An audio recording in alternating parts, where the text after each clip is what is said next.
Diego Montes medía sus días por el silencio entre ellos. 13 años desde que Catalina murió. 13 años de café al amanecer en un porche que miraba deliberadamente lejos del pueblo. La luz matinal de abril proyectaba sombras largas sobre su rancho en Castilla-La Mancha, atrapándose en la taza de hojalata abollada entre sus manos curtidas. El grito llegó delgado en el viento, humano, femenino, desesperado. Diego dejó su taza lentamente, deliberado en esto como en todas las cosas. Siguiendo el sonido lo llevó hasta el recodo del arroyo, donde ella yacía acurrucada contra la piedra, despojada de ropa y dignidad por igual. Sus ojos, cuando lo encontraron, no contenían lágrimas, solo la resignación hueca de quien había visto lo peor de la humanidad y no esperaba nada mejor. Diego se quitó el abrigo y volvió la espalda. La cabaña está más allá de esa colina. Cuando esté lista, señora. Algunas elecciones definen a un hombre. Esta definiría a ambos. Diego había despertado antes del sol, igual que cada día desde que terminó la guerra. 13 años de rutina habían desgastado caminos suaves a través de su vida. Café al amanecer, ganado a primera luz, trabajo en las cercas hasta el mediodía. El pequeño rancho en Castilla-La Mancha no exigía conversación, no hacía preguntas sobre el pasado, no requería nada más que trabajo y vigilancia. Encendió el fuego matinal con movimientos practicados, cada astilla colocada con la economía de un hombre que no desperdiciaba nada. Ni madera, ni palabras, ni emoción. La cabaña permanecía casi como Catalina la había dejado, aunque el polvo había reclamado su toque de cada superficie excepto el pequeño baúl donde guardaba sus cosas. El café burbujeó en la olla ennegrecida. Diego vertió el líquido humeante en una taza abollada. La llevó al porche y se acomodó en la silla que miraba deliberadamente lejos del pueblo de Toledo. El sol de abril se deslizó sobre la cresta oriental, pintando sombras largas sobre su tierra. Buen clima para reparar la línea de cercas a lo largo del arroyo, donde las inundaciones de invierno habían aflojado los postes. Sus dedos rozaron inconscientemente la cicatriz en su muslo, un vestigio de la guerra carlista que dolía cuando amenazaba lluvia. No hoy, hoy sería despejado y vacío, como todos los días que había construido desde que Catalina murió de fiebre mientras él estaba explorando para los carlistas. Diego terminó su café, enjuagó la taza en la bomba y ensilló su caballo con la eficiencia silenciosa que definía su existencia. La tierra se extendía ante él, 40 acres de terruño español que no le pedía nada excepto sudor y persistencia. Ambos los tenía en abundancia. El sonido llegó débil al principio. No ganado, no coyote, humano. Un grito llevado en el viento desde la dirección del recodo del arroyo. Diego se quedó quieto, escuchando. El sonido llegó de nuevo. Más débil ahora, una voz al borde de la rendición. Diego se acercó al recodo del arroyo con la mano en su rifle. Cauteloso de lo que esperaba. El agua corría clara sobre piedras lisas. La furia del invierno hacía tiempo subsumida al flujo más suave de la primavera. Al principio no vio nada inusual, solo el paisaje familiar de su límite. Luego el movimiento captó su ojo. Contra el tronco de un álamo, parcialmente oculta por la sombra, yacía una mujer. Cuando Diego se acercó, su mandíbula se tensó ante lo que encontró. Había sido despojada de ropa, su dignidad arrancada como las prendas faltantes de su cuerpo. Moretones marcaban sus brazos donde manos habían apretado demasiado fuerte. Sus pies estaban arañados y sangrando por caminar descalza sobre terreno áspero. No levantó la vista ante su acercamiento, pero él vio su cuerpo tensarse, preparándose para más tormento. Diego apartó los ojos, el gesto instintivo e inmediato. La guerra le había mostrado las profundidades de la crueldad humana, pero esta humillación deliberada despertó una ira fría que no había sentido en años. Se quitó el abrigo, la chaqueta de caballería azul descolorida que aún usaba a pesar de los recuerdos que cargaba, y dio un paso atrás. Señora, dijo, la palabra emergió áspera de una garganta que formaba pocas palabras estos días. Voy a dejar este abrigo aquí. Me daré la vuelta. Mi cabaña está más allá de esa colina. Cuando esté lista. Colocó el abrigo sobre una roca dentro de su alcance y dio la espalda, dándole la opción de tomarlo o no, de seguir o no. La decisión sería solo de ella. Después de lo que le habían hecho, la elección podría ser la única dignidad que pudiera ofrecer. Diego caminó hacia su caballo. Montó y cabalgó lentamente de vuelta hacia su cabaña, sin mirar atrás ni una vez. El vacío de la mañana se había llenado de complicación no deseada. Pero algunas líneas no podían cruzarse, algunas crueldades no podían ignorarse, incluso por un hombre que había construido su vida alrededor del silencio. Ella apareció en su puerta una hora después, el abrigo apretado alrededor de ella como armadura. Diego había usado el tiempo para preparar, despejando la pequeña segunda habitación que había permanecido vacía desde que construyó la cabaña. Había colocado algunas de las cosas de Catalina, un vestido, ropa interior, un cepillo, fuera de la puerta. Luego se retiró para dar a esta desconocida espacio para recuperar cualquier compostura que pudiera. De pie en su umbral ahora, parecía a la vez frágil y feroz. La suciedad manchaba su rostro, pero sus ojos sostenían una vigilancia constante que reconocía su poder para dañar. Sin embargo, lo juzgaba improbable de usarlo. Diego señaló hacia el interior sin acercarse. La habitación de repuesto es suya, dijo, señalando la puerta. Dejé algunas cosas de mi difunta esposa. Deberían quedarle lo suficientemente bien. Hizo una pausa, incómodo con tantas palabras a la vez. No hago preguntas que no se ofrecen respuestas. Ella asintió una vez, un movimiento apenas perceptible. Luego entró. Diego cerró la puerta principal detrás de ella. Luego se movió al porche para darle espacio.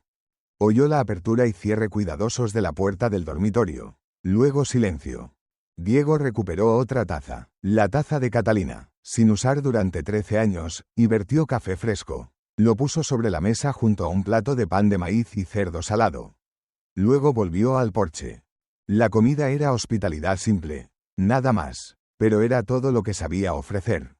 A través de la ventana la observó eventualmente emerger del dormitorio. El vestido de Catalina colgaba suelto en su marco más delgado, pero lo usaba con una dignidad que trascendía las circunstancias. Se acercó a la mesa con cautela, observó la comida, luego se sentó a comer con movimientos lentos y deliberados. Mientras el crepúsculo se reunía, Diego oyó el ritmo distante de caballos que se acercaban, revisó su rifle y esperó. ¿Quién vendría tan lejos del pueblo? ¿Y qué querían con una mujer que ya habían intentado destruir? El primer día pasó en silencio casi completo. Diego trabajó en las cercas como había planeado, reparando postes aflojados por las inundaciones de invierno. De vez en cuando miraba hacia la cabaña, donde humo ocasional del fuego de cocina indicaba que ella permanecía. Cuando regresó al atardecer, encontró la cabaña barrida limpia, el fuego avivado, y una olla de algo que olía mejor que cualquier cosa que había logrado en años. Ella estaba junto a la estufa, removiendo con una cuchara de madera. Se tensó ligeramente ante su entrada, pero no huyó. Diego colgó su sombrero y se movió a lavarse las manos en el lavabo. Notó las transformaciones sutiles de la cabaña, piso barrido, estantes organizados, sus pocas posesiones arregladas con cuidado. Ella había impuesto orden en su existencia escasa sin traspasar límites. Huele bien, dijo, asintiendo hacia la olla.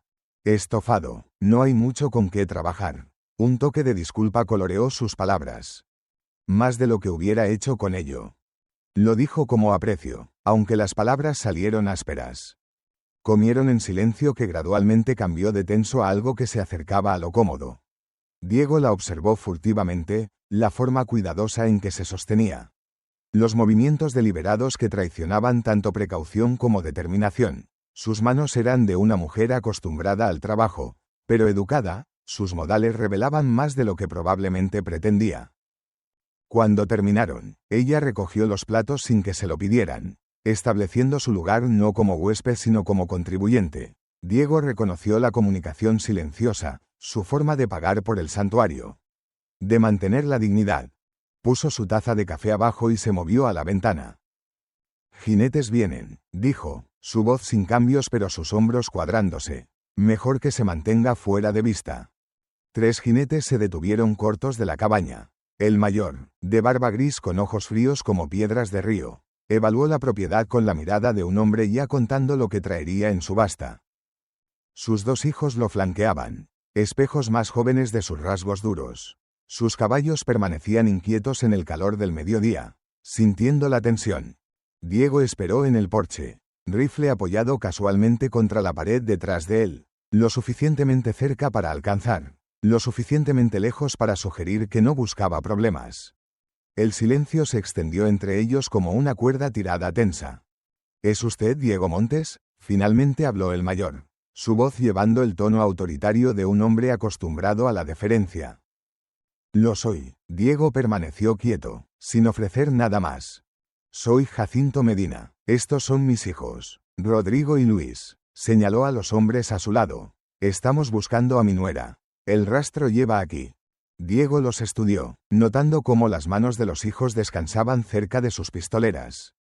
Cómo sus ojos se dirigían hacia las ventanas de la cabaña. El mayor, Rodrigo, tenía la mirada pesada y con párpados caídos de un hombre que disfrutaba la incomodidad de otros.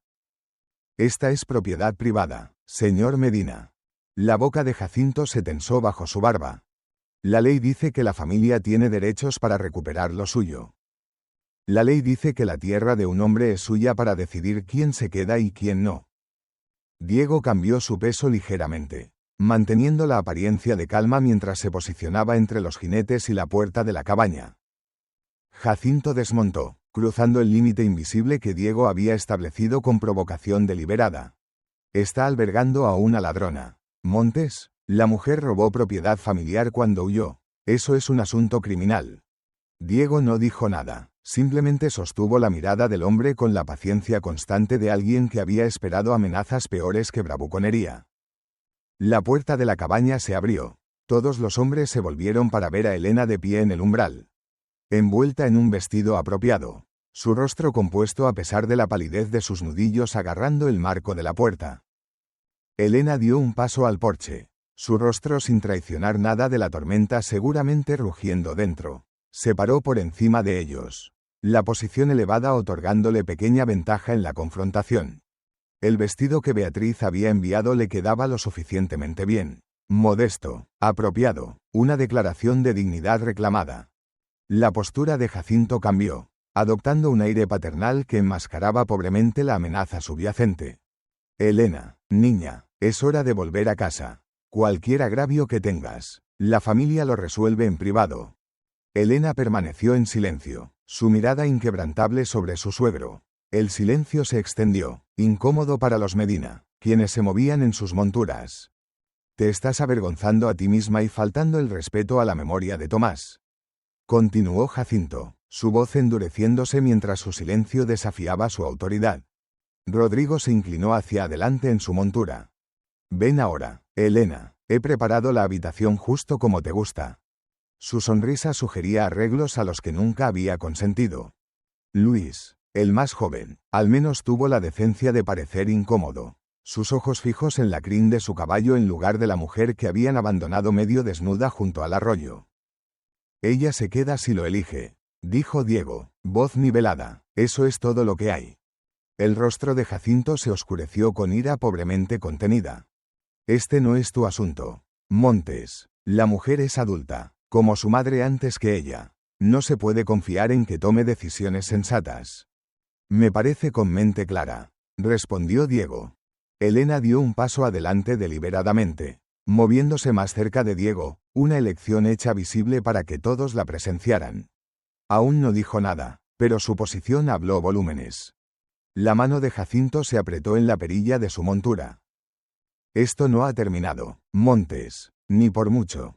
Los tres hombres remontaron. El control de Jacinto sobre sus hijos se reafirmó con gestos agudos. Mientras se alejaban cabalgando, llamó de vuelta. Volveremos con el sheriff. Montes, la ley está de nuestro lado en esto. Diego esperó hasta que el polvo se asentó antes de volverse hacia Elena. Creo que deberíamos prepararnos para eso. Después de que los Medina se fueron, Elena se quedó mirando el parche desnudo de tierra junto a la cabaña. Viendo algo que Diego no podía. La luz de la tarde iluminaba la determinación en su rostro mientras inspeccionaba el terreno poco prometedor. Sus dedos trabajaban el suelo, probando su composición con el conocimiento de alguien que entendía las cosas que crecían. ¿Tiene semillas? Su pregunta rompió el silencio entre ellos. Semillas de vegetales. Diego levantó la vista de revisar su rifle, sorprendido por este giro inesperado. Algunas en el cobertizo de almacenamiento. Del año pasado. Podría. Vaciló. ¿Estaría bien si plantara un jardín aquí? Diego consideró el terreno duro que había indicado. La tierra no es buena para mucho. Suelo arcilloso. Mi madre cultivó vegetales en peor. Una pequeña sonrisa parpadeó en su rostro. La primera que había visto. Sé cómo hacer crecer las cosas. Caminaron juntos al cobertizo donde Diego guardaba herramientas y suministros. El espacio estaba organizado con precisión militar. Todo en su lugar. Localizó una caja de hojalata conteniendo paquetes de semillas, frijoles, calabaza, tomates, preservados de la temporada anterior. No hay mucho, dijo, entregándole la caja. Nunca tuve el toque para cultivar. Elena examinó las semillas con dedos cuidadosos, evaluando su viabilidad. Estas servirán para empezar. Podría necesitar más después. Diego se encontró asintiendo. Las palabras implicaban un futuro que ninguno había reconocido antes. Localizó una pala y azada de repuesto. Mangos desgastados suaves por las manos de su esposa años atrás. Elena las tomó con reverencia, entendiendo su significado sin que se lo dijeran. Al atardecer había marcado los límites de su jardín con piedras reunidas del arroyo. Pequeños surcos aparecieron en el suelo. El comienzo del orden impuesto en el desierto. Diego observó desde la distancia, reconociendo el acto por lo que era, no solo jardinería, sino poniendo raíces. Mientras la oscuridad caía, oyeron un solo caballo acercándose. «Sheriff», dijo Diego, reconociendo el trote del caballo del alguacil Grant. Las manos de Elena se quedaron quietas en la suciedad, pero no corrió adentro. Otra pequeña victoria reclamada. El sheriff Antonio Álvarez se quitó el sombrero mientras se acercaba. Un gesto de respeto que contradecía los papeles oficiales doblados en el bolsillo de su pecho. A los 51, Álvarez llevaba el cansancio de un hombre que había comprometido demasiado a menudo con poderes mayores que su placa. Su bigote caía en las esquinas, coincidiendo con el giro hacia abajo de su boca. «Buenas tardes, Montes, señora», asintió a ambos, de pie incómodamente junto a su caballo en lugar de desmontar completamente. «Sheriff», Diego reconoció, ni amigable ni hostil. Álvarez aclaró su garganta. «Tuve una visita de Jacinto Medina hoy. Está presentando papeles oficiales reclamando que su nuera está enferma. Buscando tutela. Ella me parece perfectamente bien». El tono de Diego permaneció parejo, aunque su postura había cambiado sutilmente a la alerta. El sheriff miró a Elena, quien estaba de pie con manos manchadas de tierra y mirada inquebrantable. Él miró primero. Álvarez bajó su voz, aunque no lo suficiente para evitar que Elena oyera. «El juez debe dinero a Medina. Esto no saldrá a tu favor en la corte. Tengo voz en este asunto. Sheriff». La voz de Elena cortó el aire de la tarde, clara y controlada. Álvarez se movió incómodo, dedos trabajando el borde de su sombrero. «Señora, legalmente hablando, no mucho. Las viudas caen bajo la protección de la familia de su esposo a menos que se vuelvan a casar o tengan medios propios». «¿Y si tengo empleo?», preguntó Elena. «Si no dependo de la caridad». El sheriff parpadeó, considerando. «Podría ayudar, pero la influencia de Medina es profunda». «¿Cuándo es la audiencia?», preguntó Diego. «Viernes. Corte del juez Serrano». Álvarez remontó su caballo.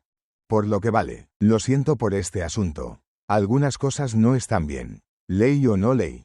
Después de que el sheriff se alejó cabalgando, Diego se volvió hacia Elena. «¿Conoce a alguien que pueda ayudar? ¿Familia? ¿Amigos?». Los ojos de Elena se endurecieron. «No hay nadie, solo nosotros». La palabra «nosotros» colgó en el aire entre ellos. La primera alianza que cualquiera había formado en años. Diego no había estado en el pueblo en 3 semanas, a juzgar por cómo la conversación murió cuando entró a la tienda general de Torres. Eso había sido demasiado pronto para la comodidad de algunas personas. La campana sobre la puerta tintineó, un anuncio no bienvenido de su llegada, atrayendo los ojos de 4 hombres reunidos cerca de la estufa de barriga. Sus miradas se demoraron, luego deliberadamente se volvieron. Beatriz Torres dejó a un lado el libro de inventario que había estado actualizando y se acercó al mostrador. A los 40 llevaba a sí misma con la autoridad tranquila de una mujer que había enterrado a un marido y criado 2 hijos sola.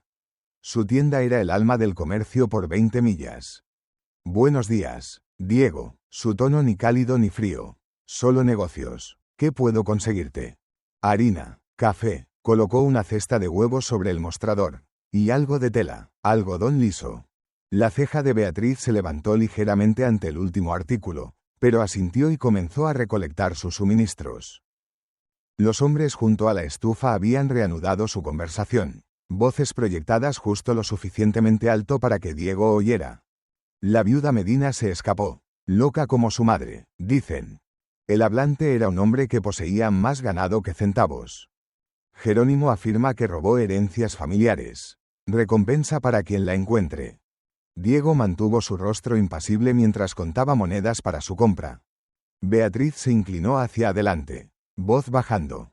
La gente está observando lo que llevas fuera de aquí hoy. Diego. Asintió una vez, entendiendo. Pueblo pequeño sobrevivía en habladurías. Alguien había visto algo, quizás a la mujer caminando hacia su rancho. Quizás su abrigo alrededor de sus hombros. Mientras Diego cargaba sus suministros, el sheriff Álvarez observó desde el porche de la cárcel. Su rostro ilegible bajo su bigote. Ningún hombre reconoció al otro. Beatriz cerró la puerta principal. Volteó el letrero a cerrado. Y hizo señas a Diego a la trastienda. El espacio olía a cuero, granos de café y la dulzura tenue de la melaza en barriles. Encendió un fósforo para iluminar una linterna a pesar de la hora del mediodía. La pequeña llama proyectó sombras a través de su rostro preocupado. Los Medina estuvieron aquí ayer, dijo sin preámbulo. Jacinto y sus hijos pusieron esta tienda patas arriba buscando a Elena. Ese es su nombre. Diego arregló sus rasgos para no revelar nada. No estoy pidiendo su historia. Quizás deberías. Beatriz dobló un vestido de mujer, enaguas y medias en papel marrón liso. Jacinto Medina afirma que su hijo murió de fiebre. La verdad es que el joven Tomás Medina era más malo borracho que sobrio. Golpeaba a esa niña algo feroz. Hizo una pausa, ojos encontrando los de Diego. Después de que Tomás murió, la trataron como propiedad, cuando ella se opuso a ser pasada al hermano menor. Su gesto de mano completó lo que las palabras no harían. La mandíbula de Diego se tensó. ¿Cuántos Medina? Jacinto y 3 hijos, conectados a todos los que importan en el condado. El juez Serrano debe dinero. La hermana del sheriff se casó con el hijo del medio. Presionó la ropa envuelta en las manos de Diego. Cuando vengan, y vendrán, no los enfrentes solo. Diego alcanzó su bolsillo, pero Beatriz sacudió su cabeza. Sin cargo por estos. Dejó pago de todos modos, deslizándose por la puerta trasera donde menos ojos rastrearían su partida. El peso de la ropa envuelta parecía más pesado de lo que debería. Cargado con complicaciones que había pasado 13 años evitando. Sin embargo, mientras montaba su caballo, Diego encontró su mano derivando a donde su placa de diputado una vez había estado prendida. Algunos hábitos morían más duro que otros. Diego regresó para encontrar la cabaña barrida limpia, fuego avivado, y una olla de algo que olía mejor que cualquier cosa que había logrado en años. Elena estaba junto a la estufa, removiendo con una cuchara de madera. Se tensó ligeramente ante su entrada, pero no huyó. Colocó el paquete sobre la mesa. De Beatriz Torres. Pensó que podrías necesitar estos. Gracias. Su voz emergió tranquila pero clara. Las primeras palabras que había hablado. 2 sílabas simples que de alguna manera aliviaron la incomodidad entre ellos. Diego colgó su sombrero y se movió a lavarse las manos en el lavabo. Notó las transformaciones sutiles de la cabaña, piso barrido, estantes organizados, sus pocas posesiones arregladas con cuidado. Ella había impuesto orden en su existencia escasa sin traspasar límites. Huele bien, dijo, asintiendo hacia la olla. Estofado, no hay mucho con qué trabajar. Un toque de disculpa coloreó sus palabras. Más de lo que hubiera hecho con ello. Lo dijo como aprecio, aunque las palabras salieron ásperas. Comieron en silencio que gradualmente cambió de tenso a algo que se acercaba a lo cómodo. Diego la observó furtivamente, la forma cuidadosa en que se sostenía. Los movimientos deliberados que traicionaban tanto precaución como determinación. Sus manos eran de una mujer acostumbrada al trabajo, pero educadas, sus modales revelaban más de lo que probablemente pretendía. Cuando terminaron, ella recogió los platos sin que se lo pidieran, estableciendo su lugar no como huésped sino como contribuyente. Diego reconoció la comunicación silenciosa, su forma de pagar por el santuario. De mantener la dignidad. Puso su taza de café abajo y se movió a la ventana, pero sus ojos se detuvieron en algo sobre el estante. Una taza de cerámica, agrietada, rota en algún momento del pasado pero mantenida de todos modos. La taza de Catalina. Esa noche, Diego no pudo dormir. Se sentó en la mesa pequeña, una vela parpadeando, mirando el baúl de madera donde guardaba las cosas de Catalina. 13 años había mantenido esas cosas cerradas. 13 años de no mirar, no recordar, no sentir. Sus manos temblaron ligeramente mientras levantaba la tapa. Dentro, el chal de Catalina, su libro de oración, el peine de carey que solía usar para cepillar su cabello largo y oscuro. Y bajo todo, envueltas en paño de lino, las cartas. Diego tomó la de arriba, el papel amarillento, la tinta descolorida pero aún legible, la escritura de Catalina, delicada y cuidadosa. Mi querido Diego, si estás leyendo esto, significa que me he ido. No te culpo por no estar aquí. Sé que la guerra te necesitaba, pero necesito que sepas, te he perdonado por el hijo que perdimos. Las palabras golpearon como puñetazos. El hijo. Catalina había estado embarazada cuando él partió con los carlistas. 3 meses, apenas mostrando. Cuando regresó 6 meses después, ella se había ido. Fiebre, dijeron los vecinos. Se fue rápido. Nadie mencionó al bebé. Diego había asumido que ella no había estado mostrando todavía cuando murió. Que el embarazo había sido demasiado temprano. Pero esta carta. Perdí al bebé en el 4º mes. No tenía forma de decírtelo. Cuando llegó la fiebre, ya no me quedaba nada por lo que luchar. Perdóname, mi amor, y perdónate a ti mismo. Diego dejó caer la carta. 13 años. 13 años de pensar que solo había perdido a su esposa. Pero había perdido a su hijo también. Y Catalina había muerto sola, afligiéndose por ambas pérdidas, mientras él exploraba en montañas lejanas. Sus manos se movieron sin pensar, alcanzando las cerillas. La llama prendió fácilmente en la esquina del papel. Diego observó las palabras de Catalina enroscarse y ennegrecerse, convirtiéndose en ceniza. Como si quemando la carta pudiera borrar la verdad. Como si pudiera deshacer 13 años de culpa que ni siquiera había sabido que debía llevar. La llama alcanzó sus dedos. La dejó caer en un plato, observando arder hasta que solo quedó ceniza negra. Pero las palabras permanecieron, grabadas en su mente. Perdóname, y perdónate a ti mismo. Diego cerró el baúl, apagó la vela. Pero el sueño no llegó. En la mañana, Elena encontró a Diego sentado en el porche, sin haber dormido, mirando el amanecer. Ella no dijo nada, simplemente se sentó a su lado. 2 extraños unidos por pérdidas que apenas empezaban a entender. El silencio entre ellos no era vacío. Era el silencio de 2 personas que habían sobrevivido a lo peor y aún estaban aprendiendo cómo vivir con ello. Después de un largo rato, Elena habló. Fui maestra, antes. Diego la miró, sorprendido por esta revelación. ¿Maestra? En un pueblo pequeño, enseñaba a leer a los niños. Una tristeza tenue cruzó su rostro, hasta que Tomás Medina decidió que necesitaba una esposa. ¿Te obligó? Mi padre debía dinero a su familia. Tomás se ofreció a perdonar la deuda si me casaba con él. Diego entendió sin necesidad de más palabras. ¿Cuántas mujeres habían sido comerciadas así, como ganado o tierra? Lo siento, dijo. Elena sacudió su cabeza. No lo sientas, solo. Ayúdame a asegurarme de que no vuelva a suceder. Lo haré. Fue una promesa, simple, directa. La primera promesa que Diego había hecho a alguien en 13 años. Esa noche, Elena notó la taza rota en el estante. Se quedó de pie, mirándola por un largo momento. ¿Era de ella?, preguntó en voz baja. ¿De Catalina? Diego asintió, incapaz de confiar en su voz. Elena alcanzó cuidadosamente, tomando la taza rota en sus manos. Puedo arreglarla, dijo.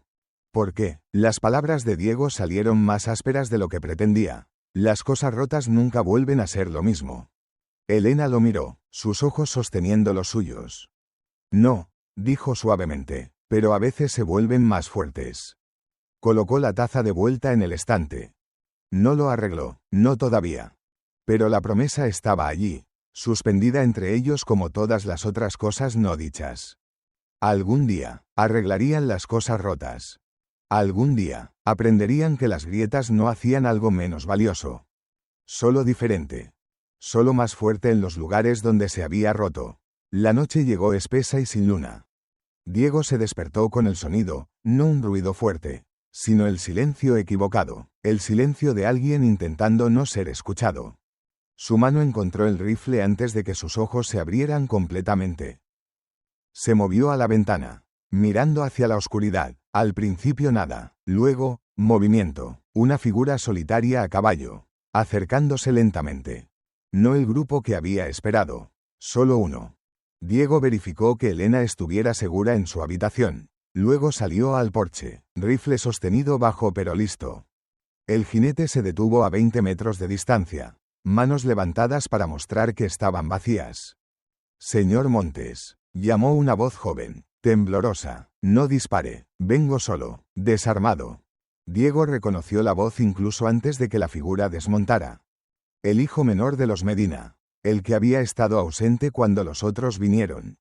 Desmonta despacio, ordenó Diego, deja tu cinturón de pistola en la montura. El joven obedeció, movimientos deliberados para evitar malentendidos. Una vez en el suelo, volvió sus bolsillos al revés, un viejo truco de caballería mostrando que no llevaba armas escondidas. El gesto no se perdió en Diego, quien lo reconoció de sus días de exploración. Di tu nombre y tu negocio. Mateo Medina. La voz del joven se rompió ligeramente. Vine a advertirle, mi padre planea quemarlo completamente mañana por la noche. Elena apareció en el umbral de la puerta, una escopeta en sus manos. Su rostro pálido pero compuesto. ¿Por qué nos dices esto, Mateo? Mateo miró al suelo, vergüenza evidente en su postura. Lo que le hicieron a usted no estuvo bien. Lo que están haciendo ahora no está bien. Miró hacia atrás hacia el pueblo. Nerviosismo claro en sus movimientos. Rodrigo ha estado bebiendo pesado desde la corte. Hablando salvaje. Padre tiene al diputado del sheriff, Félix Ramos, en su bolsillo. Están llamándolo un grupo de búsqueda para arrestar al señor Montes por secuestro. Pero no es lo que pretenden hacer. Diego estudió al joven, 26, quizás, más joven que sus hermanos, sin el borde endurecido que llevaban. Tu padre no verá con buenos ojos esta visita. Lo sé, Mateo tragó saliva. No puedo volver, no después de esto. ¿Cuántos hombres?, preguntó Diego. 8 en total, padre, Rodrigo, Luis, el diputado Ramos y su primo del condado vecino. 3 pistoleros contratados de Madrid que deben favores a padre. Mateo trazó un mapa áspero en el polvo con su dedo.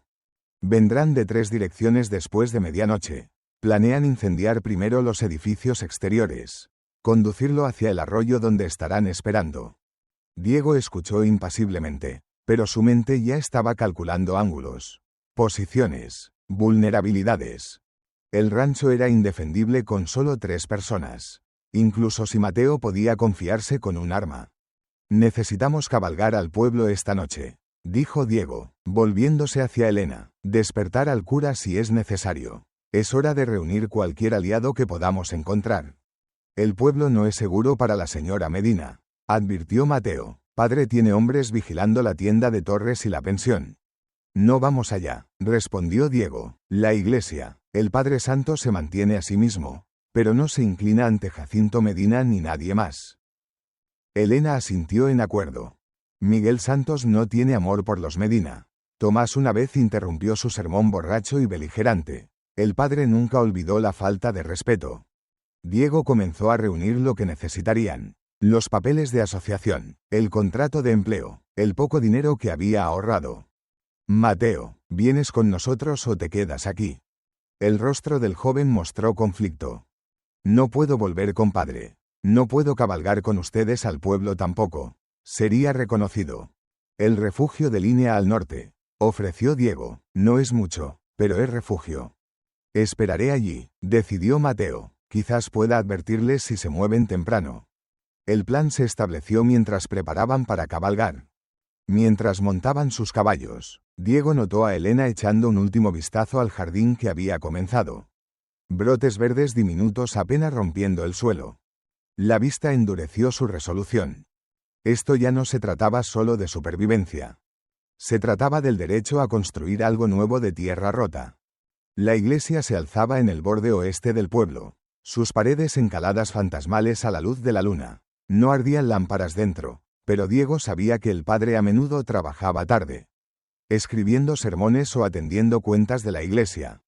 Se acercaron cautelosamente, usando las sombras del cementerio para cobertura. Diego tocó suavemente en la puerta trasera, la que llevaba a la pequeña casa adjunta del padre. El padre Miguel Santos respondió con una Biblia en una mano y un revólver Remington en la otra. Un hombre familiarizado tanto con salvación como con practicidad. A los 63. Su rostro llevaba las líneas profundas de alguien que había presenciado tanto lo mejor como lo peor de la naturaleza humana. Diego Montes, dijo con suave sorpresa, y la señora Medina, presumo, bajó el revólver y se hizo a un lado. Mejor entren rápidamente. El estudio del padre estaba forrado con libros, textos teológicos junto a manuales prácticos sobre vida fronteriza. Una lámpara ardía baja en su escritorio, iluminando papeles dispersos. Problemas con los Medina, imagino, dijo Santos, dejando a un lado su Biblia pero manteniendo el revólver al alcance. La mitad del condado ha oído sobre el incidente en la corte. Ha ido más allá de problemas, explicó Elena. Pretenden quemarnos mañana por la noche. 8 hombres armados viniendo a matarnos bajo el pretexto de un grupo de búsqueda legal. El rostro del padre se oscureció. Asesinato disfrazado de justicia sigue siendo asesinato. Miró a Diego. ¿Qué necesitas de mí? Diego colocó el acuerdo de asociación sobre el escritorio. Testigo y notario. Hacer a Elena copropietaria legal de mi rancho. Necesita estar apropiadamente documentado y archivado donde los Medina no puedan destruirlo. Santos examinó el documento con cuidado, sus ojos ensanchándose ligeramente ante el arreglo. Tal asociación entre individuos no casados era inusual, especialmente dada su breve familiaridad, pero el padre había pasado suficientes años en la frontera para reconocer la necesidad práctica de tales arreglos. Esto protege la posición de la señora Medina si algo te sucede, observó, pero no detendrá a los hombres de Jacinto mañana por la noche. No, acordó Diego, pero elimina su pretexto legal. Lo hace asesinato simple y llano. El padre asintió pensativamente. La ley puede llegar demasiado tarde para prevenir violencia, pero quizás no demasiado tarde para justicia después. Alcanzó su sello de notario. Atestiguaré esto, y enviaré copias al asiento del condado por la diligencia de mañana. Un golpe en la puerta los sobresaltó a todos. Santos hizo señas para que se quedaran en silencio mientras se acercaba a la ventana, mirando cautelosamente a través de las cortinas. Su tensión se alivió. Es Beatriz Torres, dijo, moviéndose a la puerta, y a menos que me equivoque, ese es Andrés Mora con ella.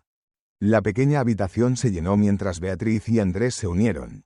Beatriz llevaba un paquete de suministros, comida, munición, suministros médicos. Andrés trajo su propio rifle y una expresión determinada. Mateo Medina vino a mi tienda después del anochecer, explicó Beatriz. Me dijo lo que su padre está planeando. Miró a Elena. Ese muchacho siempre fue diferente del resto. Está en mi refugio de línea, confirmó Diego. No pudo volver a casa después de advertirnos. Andrés asintió con aprobación. Se necesita coraje para oponerse a la familia, especialmente una como los Medina. La voz del herrero llevaba el peso de alguien que entendía elecciones difíciles. He enviado palabra a amigos en el barrio mexicano. 2 o 3 pueden unirse a nosotros por la mañana. Diego sintió algo poco familiar expandirse en su pecho, el calor de la comunidad después de años de aislamiento. ¿Por qué arriesgarse por nosotros?, preguntó. Los Medina han gobernado a través del miedo demasiado tiempo, dijo Beatriz simplemente. Y alguien necesita tomar una posición, añadió Andrés. Es más fácil estar juntos. El padre Santos terminó de notarizar el acuerdo de asociación con un florecimiento de su pluma. La ley debería proteger a personas como la señora Medina, pero cuando falla, la comunidad debe llenar la brecha. Dividió el documento en copias, asegurando una en la caja fuerte de su iglesia. Cabalgaremos al amanecer, juntos. Mientras finalizaban sus planes, Elisa Ruiz, La anciana jefa de correos que parecía conocer el negocio de todos. Apareció en la puerta con café e información. El diputado Ramos fue visto comprando munición extra. Reportó sin preámbulo. Y los muchachos Medina están bebiendo en la cantina de Álvarez, hablando fuerte sobre ajustar cuentas. Diego tomó esta nueva información con la evaluación táctica de sus días de exploración. Podrían moverse antes de lo planeado. Entonces deberíamos regresar ahora, dijo Elena con determinación tranquila. No seré expulsada de casa de nuevo. La palabra casa colgó en el aire, significativa en su uso casual. El rancho se había transformado de refugio a algo que valía defender. No solo propiedad, sino la promesa de un nuevo comienzo. Mientras se preparaban para partir, Diego miró a los aliados improbables reunidos en el estudio del padre. Una tendera, un herrero, una jefa de correos, un cura, y la mujer que había cambiado todo al sobrevivir. Se habían trazado líneas, pero no las que Jacinto Medina esperaba. Cabalgaron de vuelta al rancho bajo estrellas que ofrecían poca luz pero mucho silencio para pensar. Diego encontró su mente derivando, no hacia los Medina y su amenaza próxima, sino hacia la mujer cabalgando a su lado. Elena se sentaba erguida en su montura, rostro compuesto incluso mientras regresaban hacia el peligro. Había una fuerza en ella que reconocía de sus días militares. No la fuerza que viene de nunca haber sido rota, sino la clase que viene de ser roto y elegir permanecer de pie de todos modos. Como si sintiera su mirada, Elena se volvió hacia él. ¿En qué piensas? En cómo llegamos aquí, dijo Diego honestamente. Hace una semana ni siquiera conocía tu nombre. Y ahora somos socios comerciales, respondió Elena, un toque de algo, humor, ironía, en su voz. Somos más que eso, dijo Diego en voz baja. Elena no respondió inmediatamente. Cuando lo hizo, su voz llevaba el peso de verdad reconocida. Sí, creo que lo somos.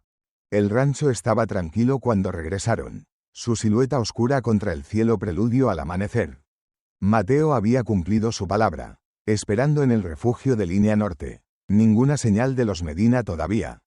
Diego tendió a los caballos mientras Elena encendía el fuego. Los movimientos de la vida doméstica, extrañamente calmantes dado lo que enfrentaban. Pero había algo más que necesitaba decirse. Algo que Diego había estado cargando desde que quemó la carta de Catalina. Elena, comenzó, entonces se detuvo. ¿Cómo explicas 13 años de culpa a alguien que acabas de conocer? ¿Cómo compartes la clase de dolor que has mantenido enterrado tan profundo que se ha vuelto parte de ti? Elena esperó, no apurándolo. Ella parecía entender que algunas palabras necesitaban tiempo para formarse. Mi esposa, finalmente dijo Diego. Catalina, cuando murió, no estuve allí. Estabas en la guerra. Sí, pero, se obligó a continuar. Estaba embarazada cuando me fui. 3 meses. No se lo dije a nadie. Ni siquiera a mi comandante. Pensé que estaría de vuelta antes de que mostrara. Antes de que importara. Su voz se rompió ligeramente. Perdió al bebé en el 4.º mes. Solo, sin mí allí para nada. Y cuando llegó la fiebre, simplemente se rindió. No tenía nada por lo que luchar. Elena escuchó en silencio, sin interrumpir. No me enteré hasta. Diego sacudió su cabeza. Encontré una carta. Después de todos estos años. Ella me había perdonado, pero yo nunca pude perdonarme a mí mismo. ¿Es por eso que has vivido aquí solo? Preguntó Elena suavemente. ¿Castigándote? Sí. La admisión salió como un suspiro. Elena se movió más cerca, no tocándolo pero ofreciendo presencia. Tenía una hija, dijo, su voz constante pero suave. Sofía, murió cuando tenía 2 años. Fiebre, como tu Catalina. Diego levantó la vista, sorprendido. Tomás estaba borracho, continuó Elena. Sofía había estado enferma por días. Empeorando. Le rogué que fuera por el médico, pero no quería gastar el dinero. Dijo que era solo una niña, que podríamos hacer otra. Sus manos se apretaron en puños.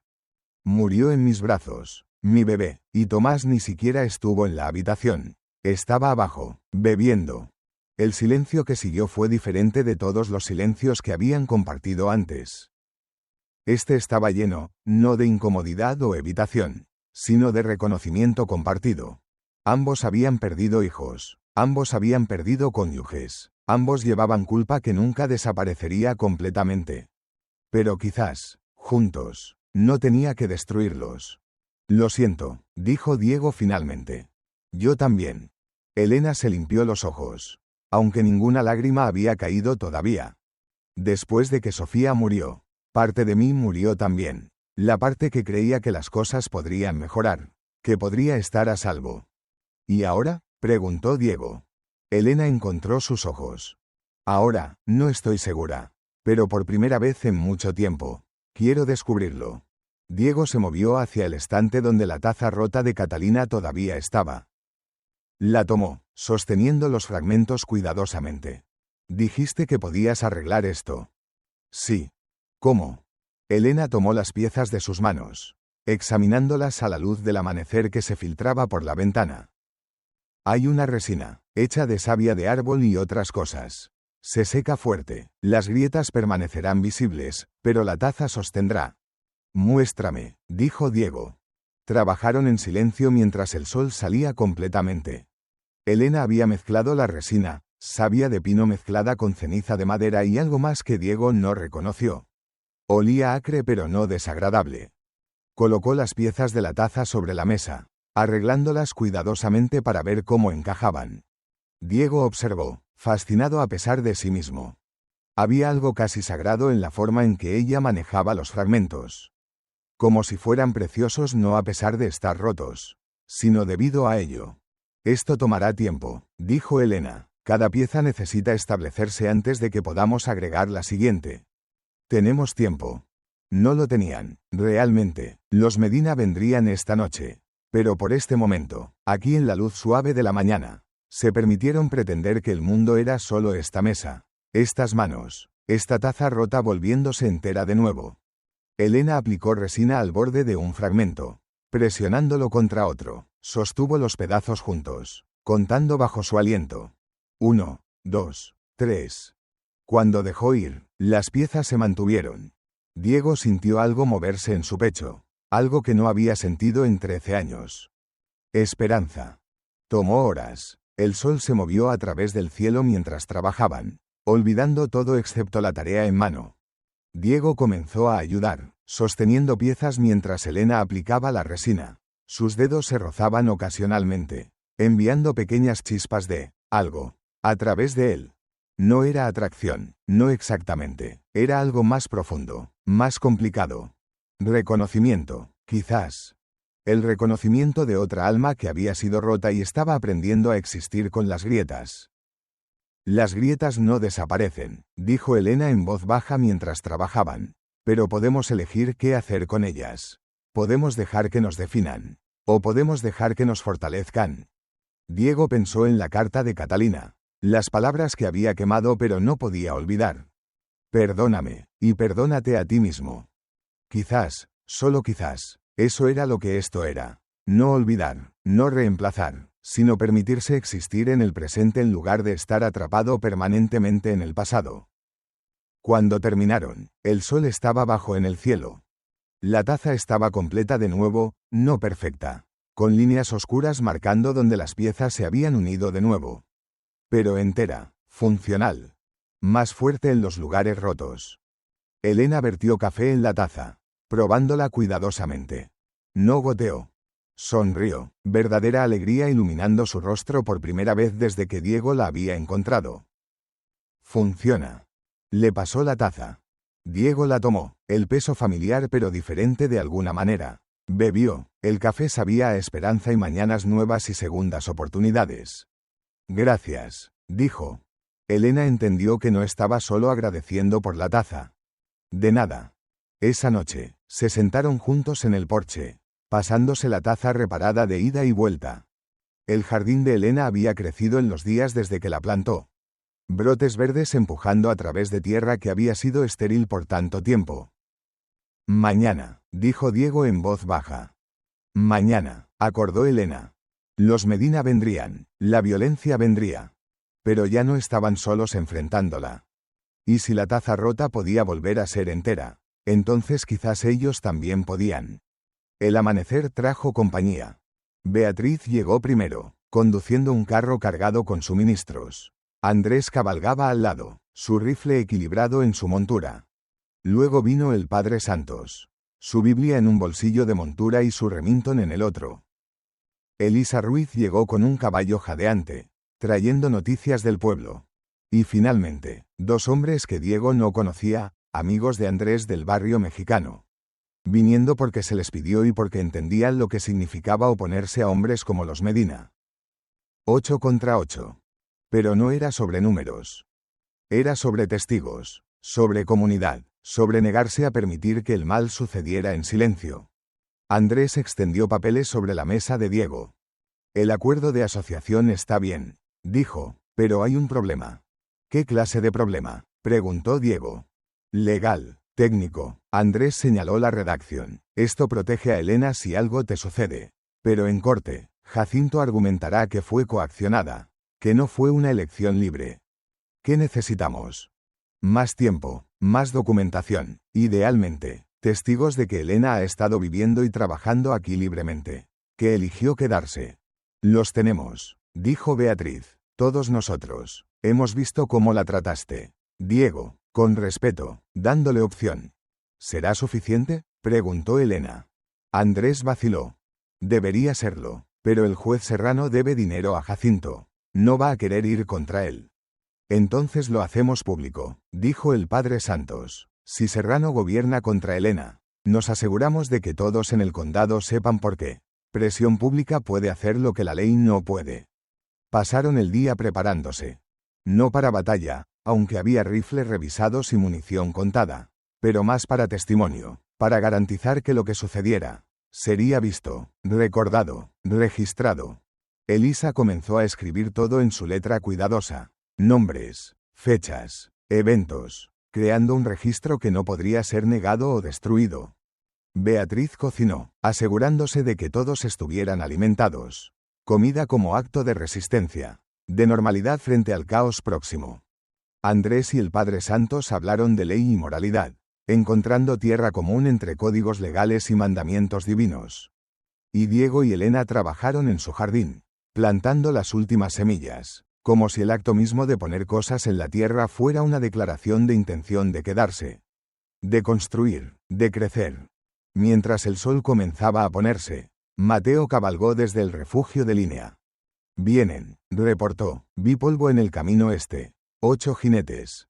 ¿Cuánto tiempo?, preguntó Diego. 1 hora, quizás menos. El grupo se reunió, mirándose entre sí. Este era el momento, la elección que definiría no solo quiénes eran, sino qué tipo de comunidad serían. Podemos aún retirarnos, dijo Andrés, ir a las autoridades del condado, dejar que la ley maneje esto. No, dijo Elena firmemente. Basta de correr, basta de dejar que hombres como Jacinto Medina dicten nuestras vidas a través del miedo. Miró alrededor del círculo. Ustedes han arriesgado todo para estar aquí. No los dejaré bajar ahora. Nos quedamos juntos. Uno por uno, cada persona asintió. No con palabras, sino con la clase de determinación silenciosa que viene de saber que estás del lado correcto de la historia. Incluso si la historia aún no lo sabe. Tomaron posiciones no para emboscada, sino para visibilidad. Se pararon abiertamente enfrente de la cabaña, armas sostenidas pero no levantadas. Una declaración silenciosa. Estamos aquí, vemos lo que haces, y no miraremos hacia otro lado. Los 8 jinetes aparecieron en el horizonte, siluetas contra el cielo del atardecer. Y mientras se acercaban, Diego sintió la mano de Elena deslizarse en la suya. No por miedo, sino por fortaleza. Las cosas rotas, volviéndose enteras. Los 8 jinetes se detuvieron a 50 metros. Sorpresa parpadeando en sus rostros ante la vista de testigos en lugar de víctimas.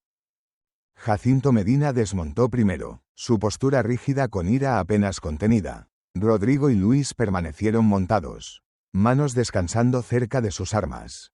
El diputado Félix Ramos llevaba su placa exhibida prominentemente, otorgando un barniz de legalidad a lo que todos sabían era simple intimidación. Los 3 pistoleros contratados permanecieron atrás, ojos fríos evaluando la situación con desapego profesional. Diego se paró en el centro, Elena a su derecha, el Padre Santos a su izquierda, Beatriz, Andrés, Mateo, Elisa y los dos hombres del barrio mexicano formaron una línea silenciosa. No una emboscada, un testimonio. Eso es bastante lejos, llamó Diego, voz constante. Jacinto se detuvo, sorprendido por la orden. Estás albergando a mi nuera contra su voluntad.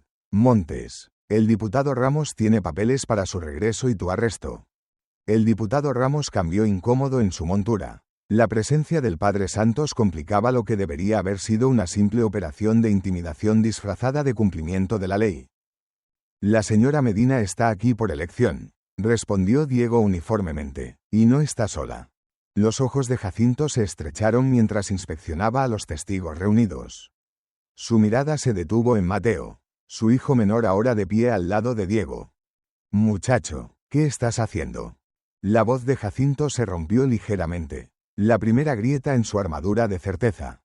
Mateo se enderezó, aunque su voz vacilaba. Lo correcto, padre, por una vez en mi vida. Estoy haciendo lo correcto. Elena dio un paso adelante, moviéndose deliberadamente más cerca del borde del porche donde su posición elevada le daba ventaja. El vestido que Beatriz había enviado le quedaba apropiado. Modesto, respetable, una mujer en plena posesión de sí misma, no una víctima a ser reclamada. No estoy confundida, don Jacinto, dijo, su voz clara y firme, y estoy exactamente donde elijo estar. Rodrigo escupió en el polvo. La mujer no conoce su propia mente, como su madre loca antes que ella. La señora Medina me parece perfectamente sana, dijo el padre Santos, su voz llevando la autoridad moral de su posición, como su elección de compañeros. Jacinto se volvió hacia el sacerdote. Esto es un asunto familiar. Padre, mejor déjelo a los concernidos. Cuando planeas quemar la casa de un hombre con él adentro, respondió Santos, se vuelve un asunto comunitario, un pecado que no puedo pasar por alto. El rostro de Jacinto se oscureció. Esas son acusaciones serias sin prueba. Tenemos prueba, dijo Beatriz, dando un paso adelante. Compraste aceite de lámpara de mi tienda la semana pasada. 10 galones, más de lo que cualquier hombre necesita para lámparas. Sacó un libro de contabilidad de su bolso. Tengo el recibo, firmado por ti. El diputado Ramos parecía cada vez más incómodo, sus ojos yendo entre Jacinto y la creciente evidencia contra él. Esto se suponía que era simple. Cabalgar, tomar a la mujer, quizás asustar a Montes. No esto, no acusaciones públicas de incendio premeditado ante testigos. Don Medina, dijo Ramos cuidadosamente, quizás deberíamos reconsiderar este enfoque. Con tantos testigos. No te pago para pensar. Chasqueó Jacinto. Se volvió a Rodrigo. Ve a buscarla. Rodrigo alcanzó su pistola. Pero antes de que pudiera desenfundar, Mateo dio un paso directamente en su camino. No, Rodrigo, esto termina aquí. El hermano mayor miró al menor con incredulidad. ¿Te opones a tu propia sangre? ¿Por qué? ¿Una mujer loca y un ermitaño?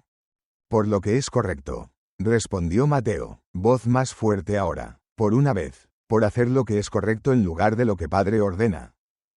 La declaración colgó en el aire, su simplicidad más poderosa que cualquier argumento elaborado. Diego dio un paso adelante, sacando papeles doblados de su bolsillo. La señora Medina ya no es tu nuera. Jacinto, es mi socia comercial, copropietaria legal de esta tierra. Extendió los documentos, notarizados y sellados, archivados con las autoridades del condado, atestiguados por el padre Santos. Ella no es tu responsabilidad ya, es su propia persona. La mano de Jacinto se apretó en puño. Arreglo conveniente, los papeles no cambian sangre. Ella sigue siendo la viuda de Tomás. Todavía familia. La ley dice lo contrario, dijo Andrés, su voz educada llevando la precisión de alguien que entendía asuntos legales. Una viuda con empleo y propiedad no tiene obligación legal con la familia de su esposo. ¿Traes a un mexicano para darme lecciones sobre la ley? La voz de Jacinto se elevó. ¿Sobre mis derechos a mi propia familia? Traigo la verdad, señor Medina, respondió Andrés con dignidad, algo en corto suministro cuando hablas. El enfrentamiento se balanceó en el filo de un cuchillo. Los pistoleros contratados observaban impasiblemente, esperando órdenes. Rodrigo todavía tenía la mano cerca de su pistola. Jacinto vibraba con furia apenas contenida. Pero entonces vino el sonido que nadie esperaba. Cascos de caballos, acercándose rápido desde el camino del pueblo. Todos se volvieron para ver una nueva figura cabalgando hacia el enfrentamiento. El juez Álvaro Serrano, robe judicial ondeando detrás de él, rostro rojo de exerción. Detrás de él, el sheriff Álvarez, luciendo resignado pero determinado. El juez Serrano desmontó torpemente, jadeando por el aire. A los 58. No estaba hecho para cabalgatas duras. Pero aquí estaba, en carne y hueso, su presencia cambiando toda la dinámica del enfrentamiento. Don Jacinto, dijo, recuperando el aliento, una palabra, por favor. Jacinto miró entre el juez y Diego, confusión parpadeando en su rostro. Álvaro, ¿qué estás haciendo aquí? Salvándote de ti mismo, respondió Serrano bruscamente. Se volvió hacia el grupo reunido. Recibí una visita esta tarde, de la esposa del diputado Ramos. Entre otras, parece que media docena de mujeres en el pueblo decidieron que era hora de que alguien hablara sobre lo que realmente sucedió con la joven señora Medina. Los ojos de Jacinto se estrecharon. Chisme de mujeres. Testimonio. La voz del juez chasqueó como un látigo. Testimonio jurado de múltiples fuentes, incluyendo el médico del pueblo, quien trató a la señora Medina por lesiones consistentes con asalto múltiples veces durante su matrimonio. Serrano sacó papeles de su propia bolsa. También tengo declaraciones juradas de 3 comerciantes sobre tu compra de aceite de lámpara, cuerda y otros materiales consistentes con incendio premeditado. Miró a Diego. Y esta mañana, recibí papeles archivados haciendo a la señora Medina copropietaria de esta tierra. Esos papeles son legales y vinculantes. Don Jacinto, ella no es tu responsabilidad ya. Jacinto miró alrededor, viendo su control deslizarse. 2 de los pistoleros contratados habían dado marcha atrás con sus caballos. Sintiendo las probabilidades cambiantes, el diputado Ramos miraba en cualquier lugar menos a Jacinto. Incluso Rodrigo parecía incierto, su mano alejándose de su pistola. Esto es traición, gruñó Jacinto, todos ustedes, volviéndose contra mí. No, padre. Luis, el hijo del medio quien había permanecido en silencio a través de todo. Finalmente habló. Desmontó lentamente, caminando para pararse entre su padre y Diego. Esto es responsabilidad. Luis Medina se paró frente a su padre, manos temblando ligeramente pero voz constante.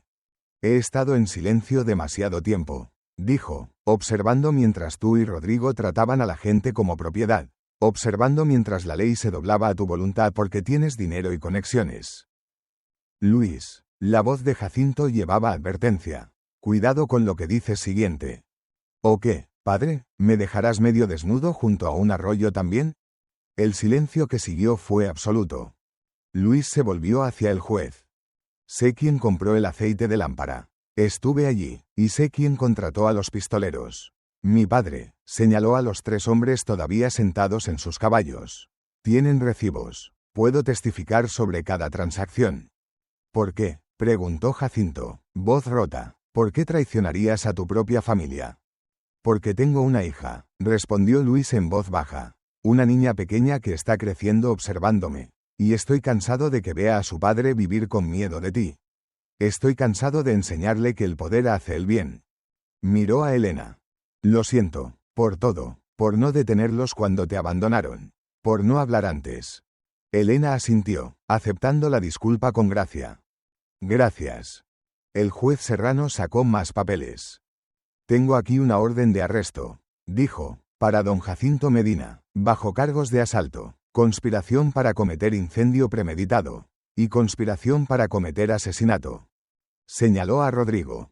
Y para su hijo, Rodrigo Medina, bajo cargos de asalto y abandono. El sheriff Álvarez dio un paso adelante, mano descansando en su pistola. Don Jacinto, vas a necesitar venir conmigo. Por un momento, pareció que Jacinto podría resistir. Su mano se movió hacia la pistola en su cadera. Pero entonces vio a sus propios hijos, Mateo y Luis, ambos de pie contra él. Vio a los testigos, listos para hablar. Vio al juez con órdenes legales. Vio, quizás por primera vez, que su reinado de intimidación había terminado. Rodrigo, sin embargo, no fue tan sabio. No, rugió, alcanzando su pistola. No dejaré que esto. El disparo vino, pero no de Rodrigo. Mateo se había lanzado hacia adelante, empujando a Diego fuera del camino. La bala alcanzó a Mateo en el hombro, haciendo girar al joven alrededor. El tiempo pareció detenerse. Luego todo explotó en movimiento. Rodrigo, aturdido por lo que había hecho, congeló. El sheriff Álvarez desenfundó su arma, apuntándola firmemente en el pecho de Rodrigo. Suelta el arma, ahora. Rodrigo dejó caer su pistola, manos temblando. Elena y Beatriz corrieron a Mateo, quien estaba sentado en el polvo, presionando su hombro sangrante. Estoy bien, jadeó con acento agudo. Solo un rasguño. Pero sus ojos encontraron a su padre, quien miraba horrorizado.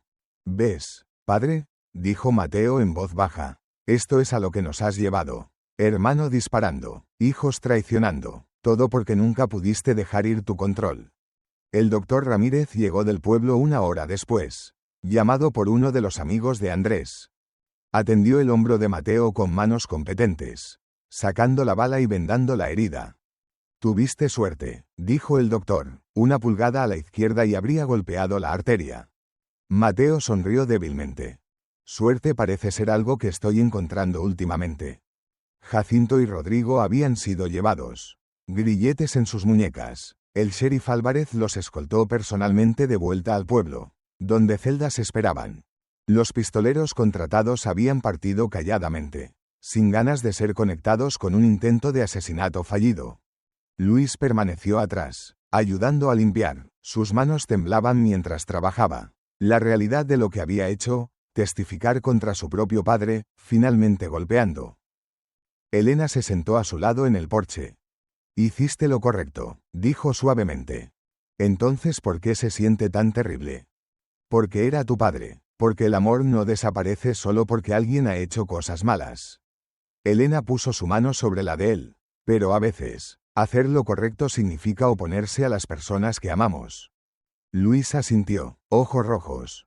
Mi hija, Sofía, pausó. La llamamos en honor a tu hija. Elena, ¿lo sabías? Elena sacudió su cabeza, sorprendida. Tomás te odiaba por eso. Continuó Luis. Dijo que era inapropiado nombrar a mi hija en honor a la hija de su esposa. Pero yo insistí, porque tu Sofía merecía ser recordada. Lágrimas corrieron por las mejillas de Elena ahora, la primera vez que había llorado abiertamente desde la muerte de su hija. Gracias, susurró, gracias por eso. El juez Serrano se acercó a Diego y Elena mientras el sol comenzaba a ponerse. Los papeles de asociación son legales, confirmó. Resistirán cualquier desafío. La señora Medina es su propia mujer ahora, legalmente hablando. ¿Y el cargo de secuestro?, preguntó Diego. Desestimado, con los múltiples testigos y las declaraciones juradas. Está claro que la señora Medina estuvo aquí por elección. Serrano pausó. Debo disculparme. Sabía que la situación de Medina era problemática, pero debía dinero, y dejé que eso nublara mi juicio. ¿El dinero?, preguntó Elena. Pagado en su totalidad esta tarde, dijo Serrano, por Beatriz Torres, Andrés Mora y otros en el pueblo. Dijeron que era hora de que algunas deudas fueran despejadas. Diego miró a Beatriz, quien se encogió de hombros. Comunidad cuida de la comunidad, dijo simplemente. El verano llegó a Castilla-La Mancha, trayendo verde a lugares largo estériles. El jardín de Elena floreció contra todas las probabilidades. Coaxado de suelo resistente a través de cuidado obstinado. Tomates colgaban pesados en vides. Calabaza se extendía en parches dorados. Frijoles se enredaban en postes que Mateo había instalado. El granero se elevaba de nuevo, reconstruido por manos tanto familiares como nuevas.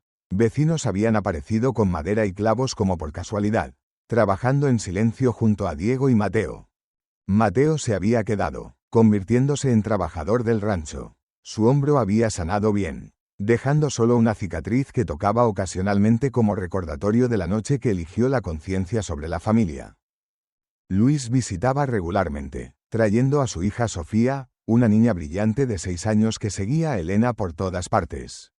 Ansiosa por aprender a leer y escribir. El pueblo había cambiado también. El juicio de Jacinto y Rodrigo se había vuelto el tema de toda conversación por semanas. Ambos habían sido condenados, Jacinto a 5 años de prisión por conspiración. Rodrigo a 3 por asalto. Su poder se había roto. Y en el vacío, algo nuevo había crecido. Personas que habían vivido con miedo durante años encontraron voces. Otras injusticias salieron a la luz. Cambio, lento pero real, se extendió a través de la comunidad. Elena comenzó a enseñar de nuevo. 3 días por semana en el pueblo. El resto del tiempo, trabajaba el rancho con Diego y Mateo. Los límites entre ellos habían cambiado gradualmente. Ya no hospedero y huésped.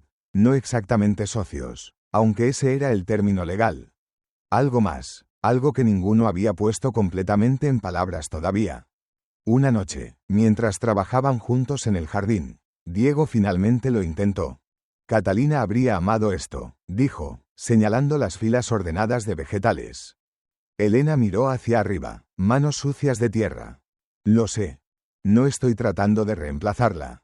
Continuó Diego torpemente. Solo, quiero que sepas eso. Elena sonrió suavemente. Lo sé, Diego, y no estoy tratando de reemplazar la vida que perdí tampoco. Estamos construyendo algo nuevo, algo nuestro. ¿Nuestro? Si tú quieres. Diego miró hacia sus manos. Aún no acostumbrado a articular sentimientos que había enterrado por tanto tiempo. Quiero, dijo finalmente. No estoy seguro de cómo. No soy bueno en esto, en sentir cosas. En dejar entrar a la gente. Lo sé, Elena alcanzó, tomando su mano. Pero estás aprendiendo. Estamos ambos aprendiendo. En una tarde de agosto, Beatriz y Andrés visitaron juntos. Era cada vez más común verlos lado a lado. No casados. Beatriz había dejado claro que nunca se casaría de nuevo, pero unidos en algo que se parecía mucho al amor. Trajeron noticias.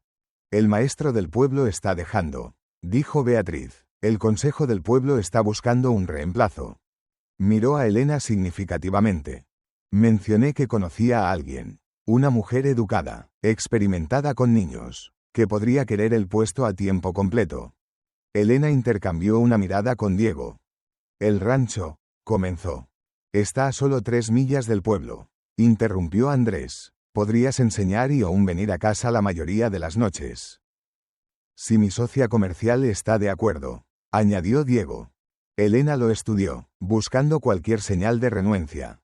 Encontró solo aliento. Entonces sí, dijo, aceptaré el puesto. El cambio de estaciones trajo cambios también a su vida diaria. Elena enseñaba lunes, miércoles y viernes. Los otros días, trabajaba el rancho. Diego se encontró acompañándola al pueblo en las mañanas de enseñanza, desarrollando amistades con hombres con los que antes solo había intercambiado gruñidos. Mateo floreció también, su confianza creciendo junto con las plantas en el jardín de Elena. Una tarde, Luis llegó con noticias. Padre está siendo liberado temprano, dijo, voz tensa, comportamiento bueno, saldrá en 2 meses. El silencio que siguió fue pesado. ¿Volverá aquí?, preguntó Elena. Luis sacudió su cabeza. No, he comprado una pequeña propiedad en el sur. Padre vivirá allí, alejado, donde puede hacer menos daño. Pausó. Rodrigo, también, cuando sea liberado, no regresarán. Fue una conclusión, de tipos, no perfecta, nunca podría ser perfecta después de todo lo que había sucedido. Pero cerrada, sellada, permitiéndoles a todos seguir adelante. Atardecer. Diego y Elena se sentaron en el porche, la taza reparada entre ellos. Había visto mucho uso en los últimos meses. Cada grieta, cada línea donde las piezas habían sido unidas de nuevo, era visible en la luz dorada. Pero sostenía, más fuerte de lo que había sido antes. ¿Sabes qué?, dijo Elena suavemente, rastreando una de las grietas con su dedo. Las grietas dejan entrar la luz. Diego la miró, confundido. ¿Qué quieres decir? Cuando algo es perfecto, sólido a través y a través, la luz solo rebota en su superficie. Pero cuando hay grietas, sostuvo la taza contra el sol poniente. La luz se filtró a través de las líneas de resina, creando patrones intrincados. La luz encuentra formas de entrar, de mostrar lo que está dentro. Diego alcanzó, tomando la taza de ella, sosteniéndola a la luz. Tenía razón, las grietas no hacían la taza fea. La hacían única, hermosa en su imperfección. Como él. como ella, como lo que habían construido juntos. Catalina me perdonó, dijo Diego en voz baja, antes de morir, pero nunca pude perdonarme a mí mismo. ¿Y ahora?, preguntó Elena. Ahora, pausó, buscando las palabras. Ahora creo que estoy aprendiendo. Aprendiendo que llevar culpa para siempre no honra a los muertos. Solo hace daño a los vivos. Elena tomó su mano. Tomás no merecía mi perdón, dijo, pero Sofía, mi bebé, ella habría querido que yo viviera, que fuera feliz. ¿Lo eres?, preguntó Diego. ¿Feliz? Elena consideró la pregunta seriamente. No siempre, dijo honestamente. Algunas mañanas me despierto y el peso de todo todavía está allí. El dolor, las pérdidas, las cicatrices. Pero, añadió, apretando su mano, también me despierto con esperanza, con propósito, pausó, sin saber cómo nombrar lo que sentían. ¿Hogar?, ofreció Diego. Sí, hogar. Desde el jardín, llegaron voces, la pequeña Sofía, riendo mientras Mateo le enseñaba a identificar diferentes plantas. Beatriz y Andrés se acercaban por el camino, trayendo pan fresco del pueblo. El Padre Santos aparecería más tarde, como hacía cada semana, para cena y conversación. Esto era lo que habían construido. No una familia, no exactamente, pero algo como una comunidad forjada de piezas rotas, unidas de nuevo por elección y cuidado. Diego sintió algo desplazarse en su pecho, el peso que había llevado por 13 años, finalmente aligerando. No desaparecido, nunca iría completamente, pero transformado en algo que podía vivir con, algo que lo hacía más fuerte en lugar de más débil.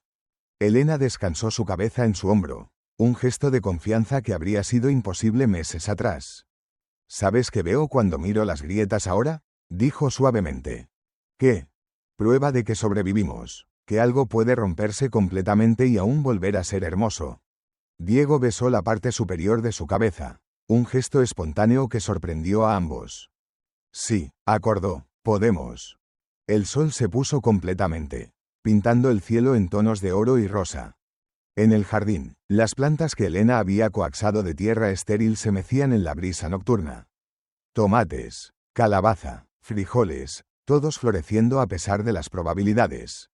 Prueba de que incluso en los lugares más duros, la vida podía echar raíces.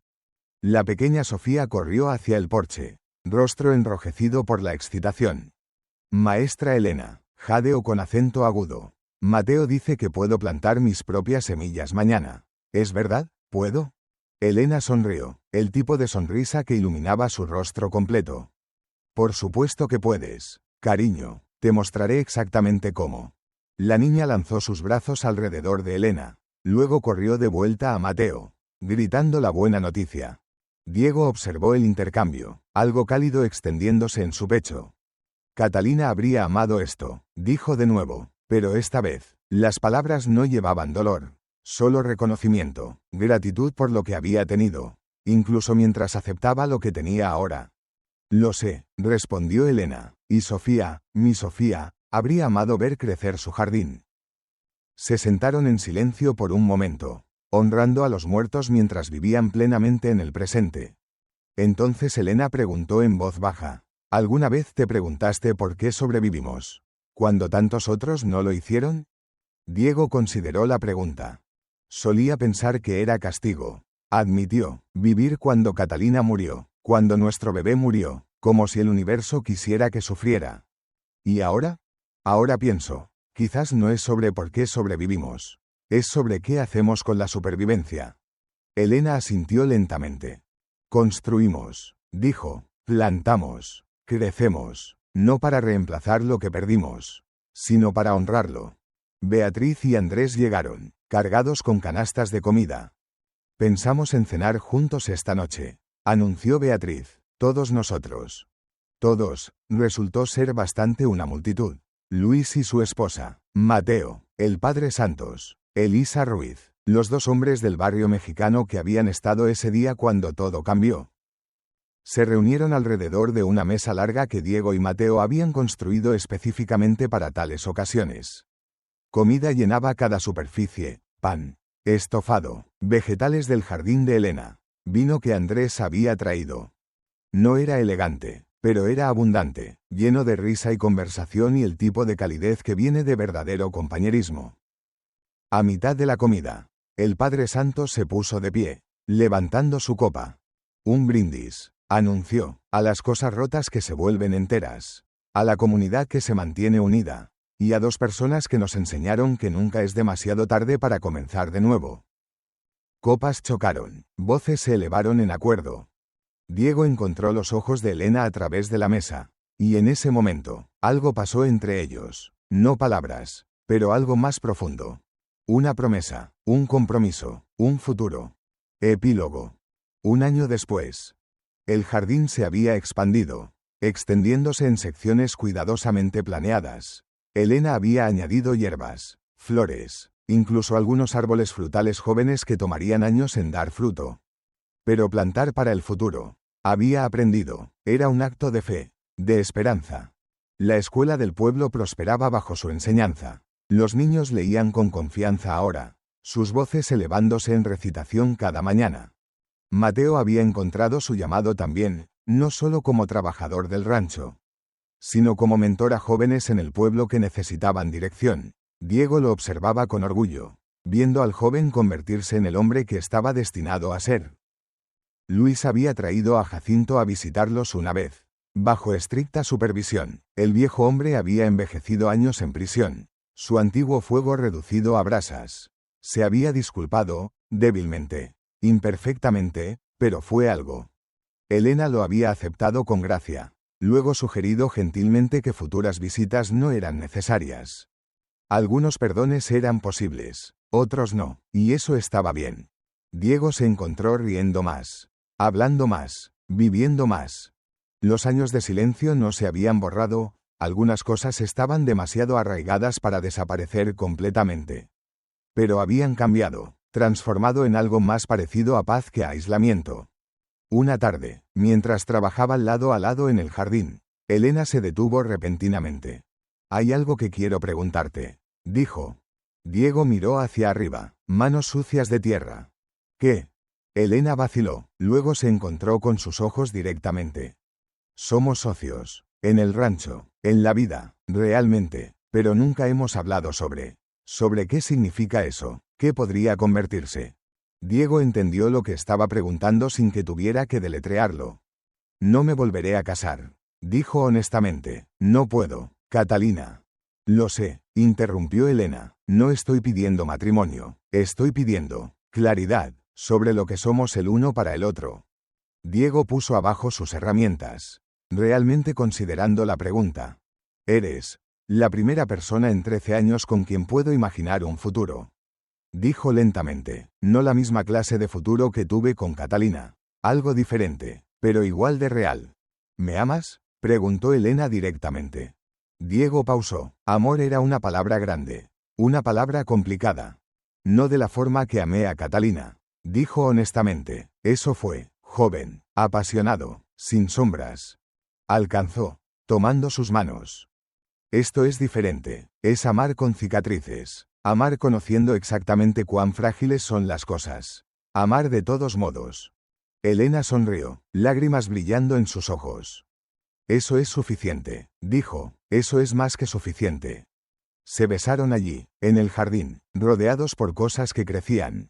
No fue su primer beso, había habido otros. Momentos robados en los meses pasados. Pero este se sintió diferente. Como un comienzo, como una promesa. Como dos personas eligiendo construir algo juntos. Completamente conscientes de todos los riesgos. Todas las formas en que podría doler. Todas las formas en que podrían perderse el uno al otro. Eligiendo amor de todos modos. Esa noche, se sentaron en el porche como siempre, pasando la taza reparada de ida y vuelta. La pequeña Sofía se había quedado dormida en el regazo de Elena, agotada por un día de plantar semillas. Mateo y Luis hablaban en voz baja por las vides de tomate, sus voces llevando el tipo de amistad que viene de trauma compartido y curación compartida. Beatriz y Andrés se habían ido más temprano, manos unidas, su propia historia desdoblándose a su propio ritmo. «¿Sabes cuándo supe?», dijo Diego en voz baja. «¿Supiste qué?», preguntó Elena. «Que esto era real». Que no era solo supervivencia o conveniencia, sino algo real. ¿Cuándo? Cuando arreglamos la taza juntos. Dijo, cuando vi que entendías que las cosas rotas podían tener valor, que no necesitaban ser perfectas para ser hermosas. Elena rastreó una de las grietas en la taza, su patrón familiar ahora después de meses de uso. Las grietas dejan entrar la luz, dijo suavemente, y a veces, otras personas entran también. Se sentaron en silencio, observando las estrellas emerger una por una.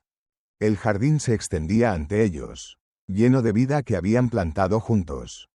El rancho, su rancho, legalmente, equitativamente, se extendía bajo cielos que habían visto tanto dolor pero también tanta curación. Y en la distancia, el pueblo donde habían encontrado comunidad, propósito, hogar. ¿Qué plantamos siguiente?, preguntó Elena. ¿En el jardín? En la vida. Diego consideró la pregunta. Lo que sea que crezca, dijo finalmente, lo que sea que quiera echar raíces. Elena sonrió, acomodándose contra su hombro. Eso suena perfecto.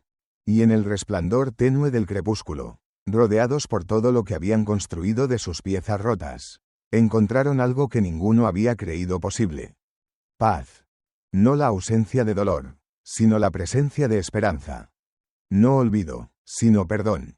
No perfección, sino algo mejor.